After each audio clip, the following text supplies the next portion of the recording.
سلفي بالصقنا زمرح منግስት አዲስ አበባን ኣብ ቀረባ ጊዜ ብምርጫ ምሕደራ ዝተረከበ ዞባው መንግስት ትግራይን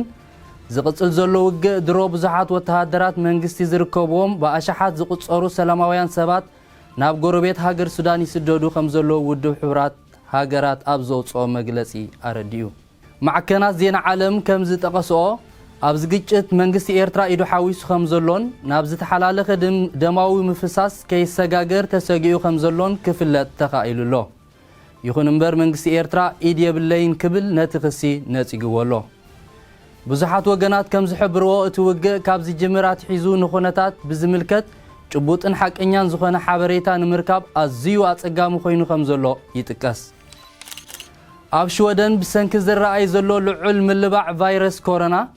ናብ ካልኣይ ማዕበል ለበዳ ተኣትዩ ከይከውን ዝብል ስግኣት ብምህላው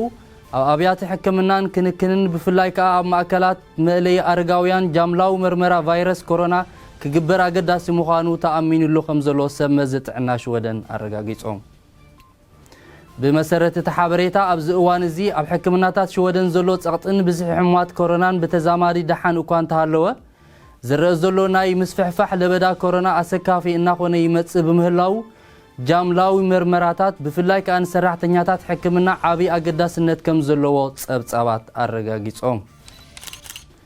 ኣብ ሽወደን መጠን ቁጽሪ ናይቶም ብዝተፈላለየ ምኽንያት ነፍሰ ቅትለት ዝፍጽሙ ሰባት ከም ዘለዎ ከይተቐየረ ይቕጽል ከም ዘሎ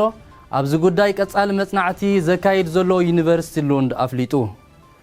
ብመሰረት እቲ መጽናዕቲ ኣብ ሽወደን ዓመታዊ ኣስታት 1500 ሰባት ነፍሰ ቅትለት ከም ዝፍጽሙን መብዛሕትኦም ግዳያት በተደጋጋሚ ፈተነ ቅትለት ክፍትኑ ጸንሑ ብምዃኖም ክፍለጥ ተኻኢሉ ዝበዝሑ ካብቶም ነፍሰ ቅትለት ዝፍጽሙ ሰባት መንእሰያት ምዃኖም እቲ መጽናዕቲ ኣመልኪቱ ኣብ ሽወደን ብማሕበረ ቁጠባዊ ኩነታት ዝተሃስዩ ብምባል ኣብ ዝተዘርዘሩ ከባቢታት ሽወደን ዝተመደበ ሓይሊ ፖሊስ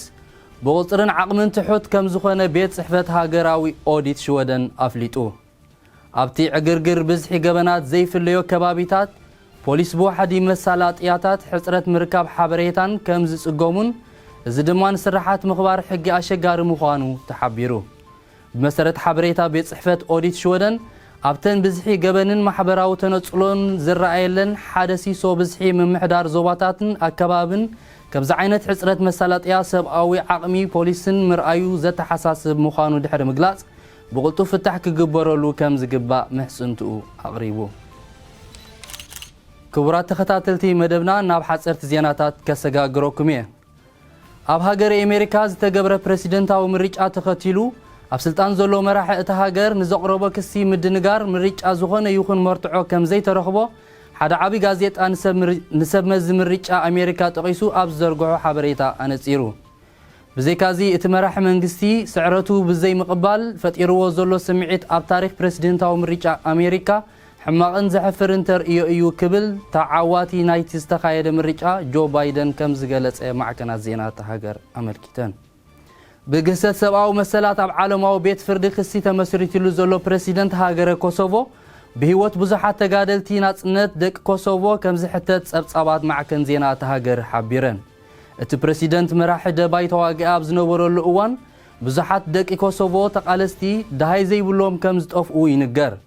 እቲ ፕሬሲደንት ድሕሪ እቲ ኣብ ዓለማዊ ቤት ፍርዲ ዝተመስረተሉ ክሲ ሰብኣዊ ገበናት ቅድሚ 2